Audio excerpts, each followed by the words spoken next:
continuació veurem com generar recursos, etiquetes dintre dels nostres cursos de Moodle.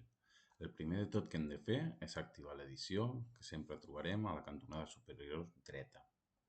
Una vegada tinguem activada l'edició, el nostre curs canviarà i tindrem opcions per poder realitzar diferents opcions. Per exemple, si nosaltres volem generar un nou recurs, el que haurem de seleccionar és la posició on volem generar aquest recurs i seleccionar posteriorment activitat o recurs. Aquí se'ns despleguen totes les activitats i recursos que té Moodle. Estan separats per aquestes dues pestanyes d'activitats i recursos.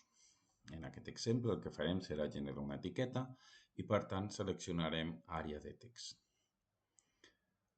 Una vegada el tinguem seleccionat, tindrem que donar-li un títol per indexar-lo. Per exemple, etiqueta 2. Després tindrem l'editor, on nosaltres posarem els nostres continguts. Tenim tot un conjunt d'eines per tal de poder fer la nostra edició i també aquí a la part superior.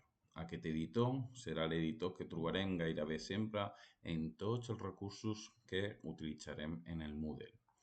Aquí posarem exemple etiqueta 2 i una vegada el tenim generat, només hem de desar i tornar al curs. Com podeu veure, s'ha generat una nova etiqueta. Per veure com es veuria, només hem de desactivar.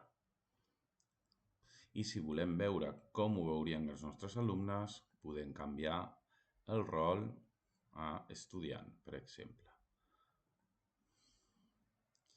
I d'aquesta manera veiem com ho veurien els nostres estudiants. Per tornar al nostre rol normal, ho podem fer. Si volem canviar l'ordre de les etiquetes o moure aquestes etiquetes, hem de tenir l'edició activada i si estem a sobre d'un recurs, és tan senzill com fer clic i moure l'etiqueta a la nova posició. Per exemple, mourem aquesta etiqueta a l'altra secció, com podeu veure, o també podem seleccionar l'etiqueta i seleccionar moure. Aquí ens sortirà totes les seccions i temes que hi ha. Per tant, podem seleccionar que mourem, per exemple, a la secció 3. I aquí teniu que s'ha mogut. Com a novetat, podem dir que en el mode edició i en aquesta nova versió de Moodle podem no només generar etiquetes i recursos, sinó que també permet generar subseccions. Si accedim a generar una subsecció, aquí li podem posar un nom del subtema, per exemple,